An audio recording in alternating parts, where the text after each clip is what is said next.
Eu sempre soube que minha vida seria uma luta, mas nunca imaginei que o maior inimigo estaria dentro da minha própria casa, no silêncio cortante dos olhares da minha família. Minha avó, a matriarca que todos temiam, era quem mais me desprezava. Você nunca será nada, Mariana. Nunca, ela dizia, como se suas palavras fossem martelos cravados na minha alma. Eu tinha uma irmã gêmea, Clara, perfeita aos olhos deles. Bonita, inteligente, carismática. Tudo o que eu não era, ou ao menos, tudo o que eles queriam que ela fosse. Sempre vivia à sombra dela, como uma versão imperfeita e descartável de um espelho. No nosso aniversário de 18 anos, recebi o golpe final. A família fez uma festa para Clara, me deixando de fora, como se eu fosse um fantasma invisível. Não um sinal qualquer de carinho, mas uma exclusão cruel e planejada. Mas o pior estava por vir. No trabalho, eu lutava para provar meu valor, para mostrar que, apesar do que minha avó dizia, eu podia ser alguém. Eu tinha acabado de conseguir uma promoção tímida, um passo que parecia insignificante para muitos, mas que para mim era uma vitória suada.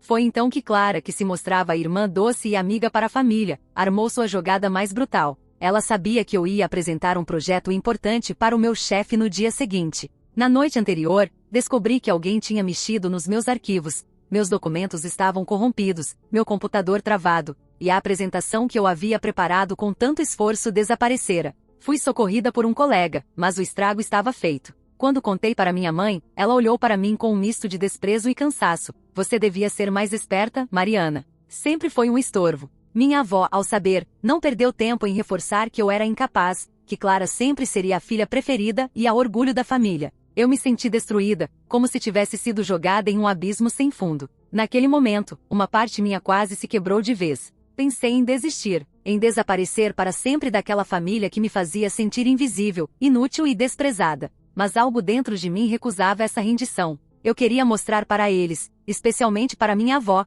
que eu podia ser muito mais do que eles acreditavam. Foi aí que, por acaso, ou destino, uma oportunidade inesperada bateu à minha porta. Eu estava andando na rua, quando meu celular tocou. Era um número desconhecido. Do outro lado, uma voz firme e educada. Mariana, meu nome é Carlos Almeida, sou assessor do ministro da Cultura. Sua indicação chegou até nós. Gostaríamos de marcar uma entrevista para uma vaga de assessoria na nossa equipe. Eu quase caí sentada. Como assim? Quem poderia ter recomendado meu nome? Eu só sabia que aquela chance era a minha chance de ouro, a única forma de me reerguer das cinzas daquela destruição. Mas algo me deixou desconfiada. Como Clara reagiria a isso? Minha mente foi invadida por um turbilhão de dúvidas e medo. Será que ela tentaria me sabotar de novo? Minha avó permitiria? Ou até mesmo eu merecia essa chance? A sensação de estar entre a ruína e a redenção me consumia por dentro. Eu sabia que precisava ser forte, porque a guerra contra minha própria família e contra as sombras do passado estava só começando. O coração quase me saltava pela garganta quando desliguei o telefone. A voz do assessor do ministro da Cultura parecia um sopro de esperança no momento em que tudo na minha vida desabava. Mas junto com essa esperança vinha o medo, aquele medo paralisante que teima em segurar sua vontade de lutar. Como podia uma garota que a própria avó dizia que nunca seria nada estar prestes a entrar numa sala onde um ministro decidiria seu futuro? Minha mente rodava em círculos. O que dizer na entrevista? Como provar que merecia aquela chance, se eu ainda estava atolada no desprezo da minha família? E pior, será que essa nova chance não seria apenas mais um motivo para que eles se voltassem contra mim? Eu precisava me preparar, mas a noite parecia mais escura do que nunca. Eu me sentia minúscula, como se estivesse num oceano turbulento, tentando nadar contra a corrente. Aquele projeto sabotado, os olhares cortantes da minha mãe, a risada fria da Clara, tudo estava gravado em mim, me puxando para baixo. Ainda assim, quando amanheceu, respirei fundo, vesti meu melhor terno e saí para encarar a entrevista. Eu precisava fazer isso por mim, não por eles. No caminho, meu telefone tocou novamente. Era minha amiga Luana, a única pessoa que sempre acreditou em mim. Mariana, você vai arrasar. Esquece tudo o que disseram. Essa vaga é sua. Suas palavras foram um bálsamo, e mesmo assim o medo não me deixou. A sala do ministério era imponente, cheia de quadros, livros e uma aura de poder que me deixou gelada. A secretária me recebeu com um sorriso cordial, e em poucos minutos, eu estava sentada diante do ministro. Ele era um homem de presença marcante, olhos penetrantes que pareciam enxergar além das aparências. Mariana, seu currículo impressionou, mas quero saber, por que acha que merece essa vaga? O que a motiva? Eu respirei fundo e contei sobre o meu passado, a rejeição da minha família, a sabotagem da minha irmã, a luta diária para provar meu valor. Falei com uma honestidade crua que até a mim mesma surpreendeu. Disse que não buscava só um emprego, mas uma chance de mostrar que não sou ninguém que pode ser descartada. Ele me ouviu em silêncio, e por um instante, o tempo pareceu congelar. Quando finalmente falou, foi com um tom suave, porém firme. Mariana, vejo muita coragem e sinceridade em você. Quero que saiba que esta vaga não é apenas um trabalho, é uma responsabilidade. Se aceita, será minha assessora pessoal. Eu mal conseguia acreditar. A sensação era de que finalmente algo real estava acontecendo comigo, uma ponte para uma vida que eu sempre sonhei. Mas, ao sair do ministério, a realidade bateu na minha cara com força brutal. Meu celular vibrou com uma mensagem de Clara. Ouvi falar da sua entrevista. Não pense que vai conseguir algo sem minha aprovação. Você não passa de um fracasso. Minha mão tremeu ao ler aquelas palavras. Eu sabia que ela não pararia por aí. A batalha estava longe de acabar. E para piorar, na semana seguinte, um acidente quase me tirou tudo. Era uma tarde comum, eu voltava para casa quando o carro de Clara, sem qualquer explicação, bateu na traseira do meu táxi. O impacto foi forte, o mundo girou, e eu acordei no hospital com o corpo dolorido e a mente em turbilhão. Os médicos disseram que foi um milagre eu estar viva. Minha mãe apareceu na porta do quarto, não com preocupação, mas com um olhar frio e distante, como se minha sobrevivência fosse um incômodo. Enquanto me recuperava, as mensagens de Clara não cessavam, cada vez mais agressivas, tentando me intimidar, me derrubar. Mas algo dentro de mim havia mudado. Aquela tentativa de acabar comigo só reforçou minha determinação. Eu não estava mais sozinha. A possibilidade de trabalhar com o ministro era a luz que eu precisava para me reerguer, para construir a minha própria história longe daquela família que só me quis no chão. Aquele era o meu momento, a minha redenção. Mas, mesmo com o corpo se recuperando, minha mente não parava. Eu sabia que Clara não desistiria, e que minha avó estava observando tudo, esperando eu falhar.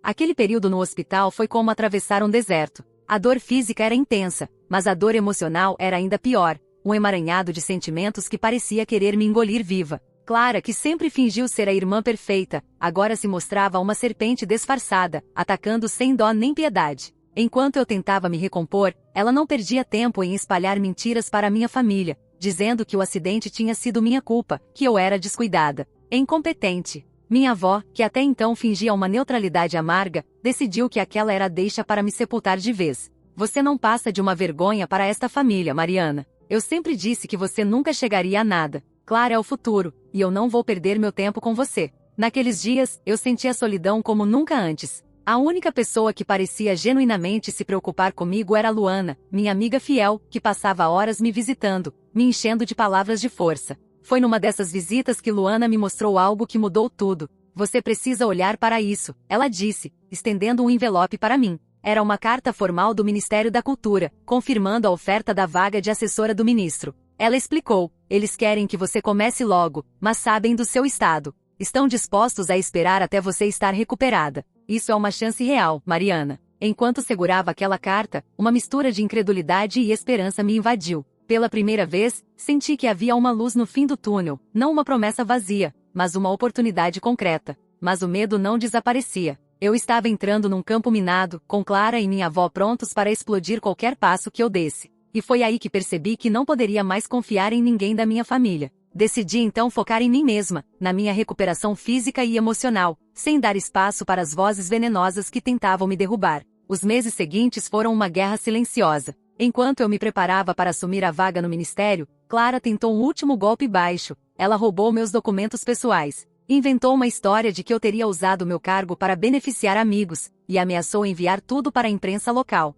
Quando descobri, fiquei gelada. A humilhação pública poderia acabar com qualquer chance que eu tivesse. Mas dessa vez, eu não estava sozinha. Com a ajuda do ministro, que confia em mim e já desconfiava daquilo, conseguimos barrar a difamação. Ele me disse com firmeza, Mariana, não deixe que ninguém defina seu valor. Eu vi seu potencial. Você vai fazer a diferença aqui. Entrar naquele ministério foi como renascer. A equipe era desafiadora, as demandas intensas, mas eu estava determinada a provar para mim mesma, e para todos que me duvidaram, que eu podia ser mais do que a sombra de Clara. Cada dia era uma batalha contra o medo, contra a insegurança, mas também uma construção de força. No meio dessa nova rotina, recebi uma notícia inesperada. Minha avó havia sofrido um derrame e estava internada em estado grave. A notícia me abalou profundamente. Mesmo com tudo que ela me fez, parte de mim ainda sentia o peso da perda possível. Mas o que me chocou ainda mais foi o que aconteceu depois. Minha mãe me ligou com a voz trêmula, e disse algo que eu nunca esperava ouvir. Mariana, precisamos conversar. Sua avó pediu para falar com você. Será que eu conseguiria enfrentar esse encontro?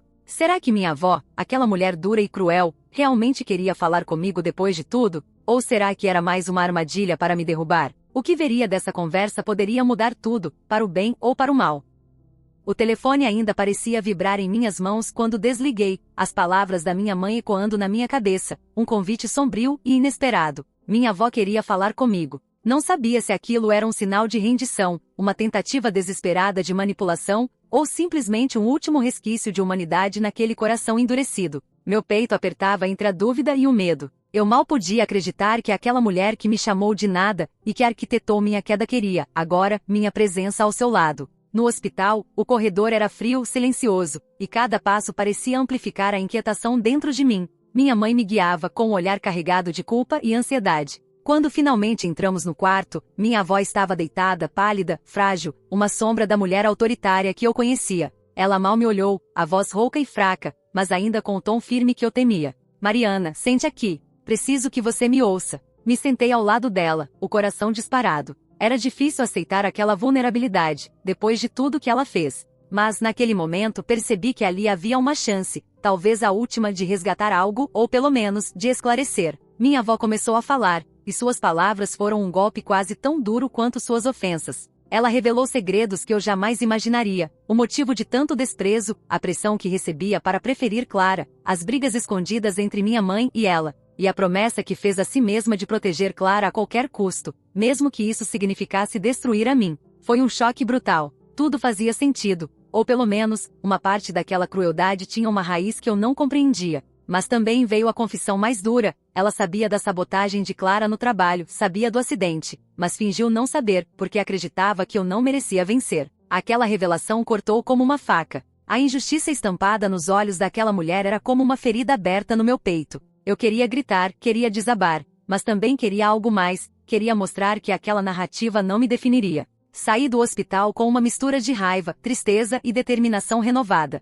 Eu não seria mais a vítima daquela família tóxica. Minha carreira no ministério começou oficialmente no mês seguinte, e a responsabilidade era esmagadora. Eu tinha que provar a mim mesma todos os dias que aquela promoção não era um acaso, que eu podia ser mais do que a sombra de Clara. No ministério, descobri que meu papel ia muito além do que eu esperava. Acesso a documentos sigilosos, reuniões importantes, contato direto com o ministro. Eu estava no centro do poder, mas também no olho do furacão. E foi aí que algo inesperado aconteceu. Recebi um e-mail anônimo com provas contundentes. Clara, minha irmã, estava envolvida num esquema de corrupção ligado a alguns projetos culturais. As mensagens e documentos detalhavam transferências suspeitas e conluios com empresas fantasmas. Eu não sabia se chorava ou se ficava em silêncio, paralisada pelo choque. Mas a verdade era clara. A mulher que me sabotou estava longe de ser a santa que a família adorava. Era o momento da minha redenção, da justiça que eu buscava. Entrei em contato com o ministro, apresentei as provas e pedi que ele conduzisse uma investigação sigilosa. Os dias que se seguiram foram uma montanha-russa de tensão e medo. Clara parecia cada vez mais agressiva, e eu sabia que ela poderia tentar algo contra mim novamente. Minha avó, ainda no hospital, parecia acompanhar tudo com um olhar cansado e resignado. Mas eu estava pronta. Aquele era o meu momento de virar o jogo. Até que, numa manhã fria, recebi uma ligação inesperada. Era Clara. A voz dela, antes agressiva, agora estava estranhamente calma. Mariana, precisamos conversar. Não sobre mim, mas sobre algo que envolve a nossa família. Algo que pode mudar tudo. Eu congelei. O que Clara poderia querer depois de tudo? Era uma armadilha? Um pedido de ajuda? Ou a última peça do quebra-cabeça que eu precisava para entender tudo? A dúvida me corroía.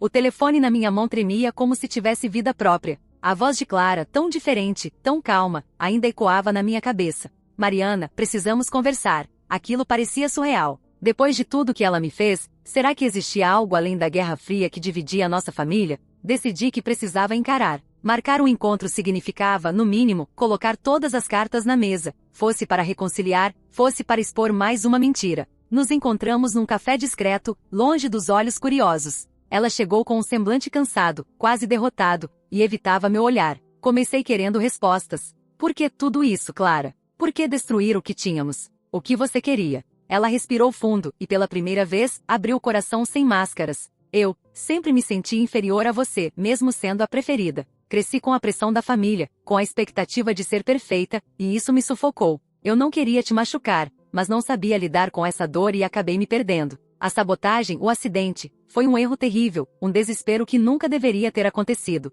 Suas lágrimas me chocaram. Eu esperava rancor, mas ouvi arrependimento, algo raro e estranho vindo dela. Mas por que agora? Por que falar isso agora depois de tudo? Ela me entregou um envelope. Tem coisas que você precisa saber, segredos que nossa avó escondeu, coisas que moldaram nossa história e que explicam muita coisa sobre quem somos. Enquanto lia o conteúdo, o mundo girou. Descobri que minha avó sofrerá um trauma profundo na juventude, que a fez endurecer demais. Que o favoritismo por Clara era uma tentativa desesperada de preservar uma promessa feita a alguém que ela amava, uma promessa que envolvia minha mãe e a nossa origem. Era uma verdade difícil de digerir, mas que me deu uma nova perspectiva. Nada justificava as atitudes dela, mas eu entendia que ali havia uma história de dor que nunca me contaram. Clara pediu perdão, não só por mim, mas por nós, por nossa família quebrada. Eu sabia que a estrada para a cura seria longa, mas pela primeira vez, senti que poderia caminhar por ela sem medo. No ministério, minha carreira floresceu. Com a confiança do ministro, liderava projetos importantes e via o impacto real do meu trabalho.